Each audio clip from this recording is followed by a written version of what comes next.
The SCP Foundation specializes in tracking down and containing anomalies that are difficult to find and that often will do anything they can to avoid being found. One anomaly in particular hates being seen more than anything and will punish anyone who looks at its face with a horrific fate. SCP-096 is a mysterious creature, not only because it destroys anyone who sees what it truly looks like. No one is entirely certain where it came from, what exactly it is, or why it reacts so violently to being perceived. There are, however, several theories as to the Shy Guy's origin, and none of them are particularly cheerful. Some suggest an experiment gone wrong. Others believe it to be the last remaining member of an unknown species of mountain-dwelling humanoids. But one theory about SCP-096's origin stands out as particularly tragic in nature. In this story, SCP-096 was not always a long-limbed, pale beast cowering in the corner and hiding its face from the world. It was once an ordinary man, like anyone you might pass on the street. He was someone's son, someone's friend, a person with hopes, dreams, and passions. A human being who, through anomalous circumstances beyond his control, was made into a monster. Many years ago, there was a mountaineer named Jack. All his adult life, he had been obsessed with reaching higher and higher peaks, climbing every mountain he could in order to test his limits, pit himself against the power of nature, and bask in the sweet reward that was the view from the top. It began as a sport, a way to build up strength while taking in incredible natural beauty, but over time, as he conquered increasingly difficult challenges, it became an obsession. Like every obsession eventually does, climbing mountains began to take over his life, driving everything else away. He struggled to hold down a job, his marriage fell apart, and his relationships to his friends and family became increasingly distant and strained. Still, he couldn't bring himself to care much. He spent his alone time in the wilderness, or every so often embarking on trips with other mountaineers. Whether he was going at it solo or working with others, he was living for the climb. Over the years, he took on Cerro Torre in Argentina, the Eiger in Switzerland, and Denali in Alaska. He especially enjoyed climbing in extreme cold, braving the ice and snow as he embarked on his climbs. The few fellow mountaineers he kept up with gave him the nickname Jack Frost. After years of refining his craft, building his strength, he set his sights on the highest mountain in the world, his personal white whale, Mount Everest itself. It was one of the deadliest climbs in the world, with its staggering height, storms, and frozen graveyard of fallen climbers dotting the snowy surface. But he was determined. He would not join the ranks of the fallen, but instead be one of the victorious that reached the top of Everest and came back down in one piece. He could feel it in his bones. Jack arrived in Nepal with a pack full of climbing equipment, the best boots money could buy, and layers upon layers of clothing to keep himself warm on the journey to the summit. He lowered his goggles over his eyes, summoned his courage, and prepared for the incredibly difficult climb. The cold seeped into his core. The winds nipped at his face, numbing his nose and leaching through his gloves and boots as he went, but Jack pressed on. He welcomed the sensation, the bite of it. It was a reminder that he was still here, that he was still alive. As long as he could feel the pain, he knew he was all right. He knew that it was when the cold faded away, turned to paradoxical feelings of warmth and sleepiness, that a mountaineer was truly in trouble.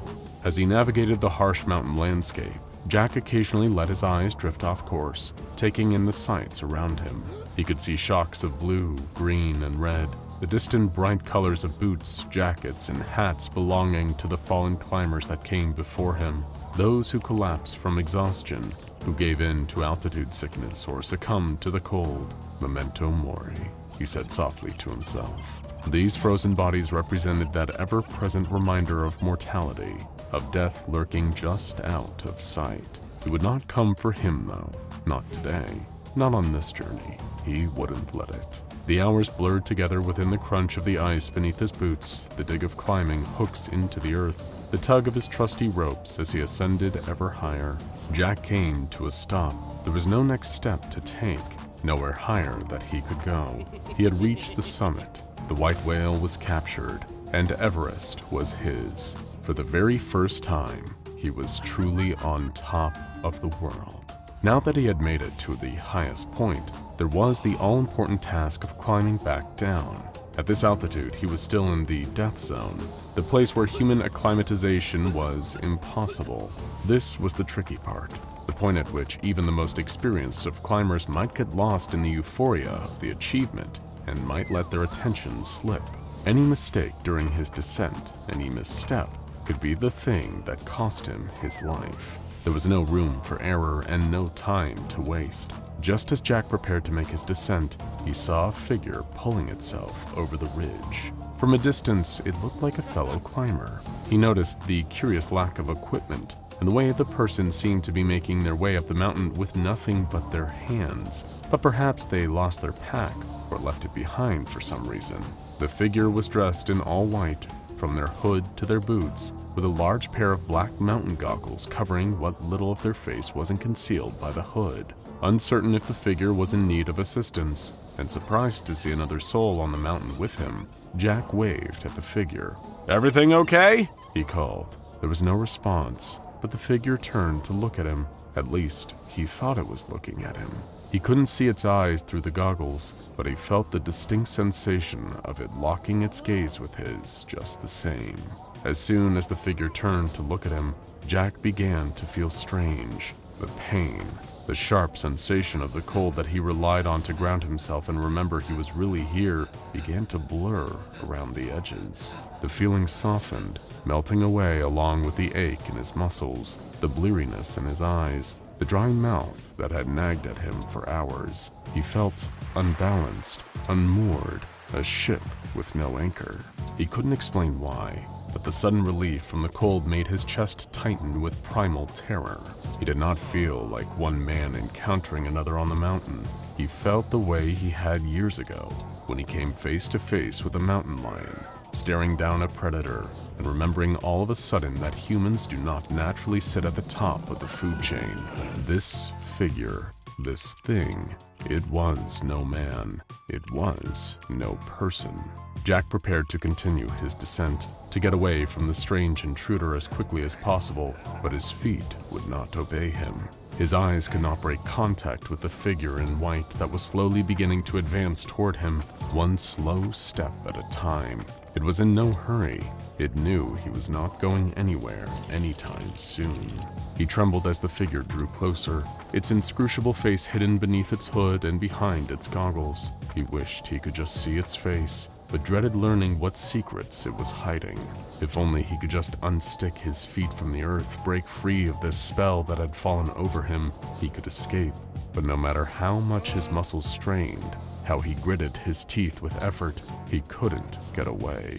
As the entity came closer, the cold snapped back into his body, but something was different. It was heightened, like every icy breeze and freezing wind layered on top of itself, hardening his muscles to rock, crystallizing the very blood in his veins. He felt as if his fingers, if he tried to wriggle them, would snap off and fall to the ground. His eyes thrummed in their sockets, his lungs stretched to hold on to each breath as the cold constricted its fist around his chest.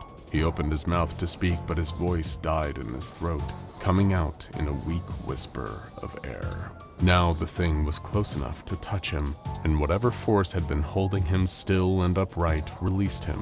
It was as if he were a marionette suspended in the air, and the puppeteer released his strings at once. He crumpled to the snow-covered ground in a heap, his cheek pressed into the earth, his eyes trained helplessly on the still advancing figure. His lips formed the word, "please," though he could not tell exactly what he was begging for. His life? His freedom? A painless death, perhaps? He struggled to push himself to his feet, but all the strength had gone out of his limbs. He could barely lift his arm, let alone handle the weight of his whole body. The thing shaped like a man was right above him, glowering down through those opaque goggles. He still could not see its eyes, but somehow he could feel the way it was looking at him. Hatred was radiating off of it, disdain and pure, unadulterated malice. Then it tilted its head to the side thoughtfully, and Jack's mind was overwhelmed with images. He felt the phantom sensation of sunlight on his skin and springy green grass beneath his bare feet. He could see, clear as day in his mind's eye, a forest in the middle of summer, dewdrops sparkling on the petals of wildflowers blowing in a gentle, sweet breeze. Then he felt sand between his toes, smelled the sea breeze, felt the comfort and contentment of a nap on the beach. It was not offering these things to him, but something like them, something like peace. It was offering him a gift, but he didn't want it. He couldn't take it. He was Jack Frost, damn it. He thrived in the cold, the hardship. He didn't want some warm, sleepy fade out of existence. If he went out, it would be on his terms, doing the thing he had dedicated his life to. If he were going to lose his life, he wouldn't roll over and just give it up. It would need to be pried from his frozen hands. With every last bit of strength, he twisted his head away from the entity's gaze, covering his face with his hands. It grabbed at him, shaking his shoulders, trying to force him to uncover his face and meet its gaze once more. But he didn't budge. He wouldn't. He couldn't. Then he felt the energy shift as it realized he had refused the gift, that he would not welcome the paradoxical feelings of heat and security and slip away as it was asking him to. But it was not a victory. He swore he could hear a voice in his mind say, "Very well. You wish to be part of the mountain. I will make it so."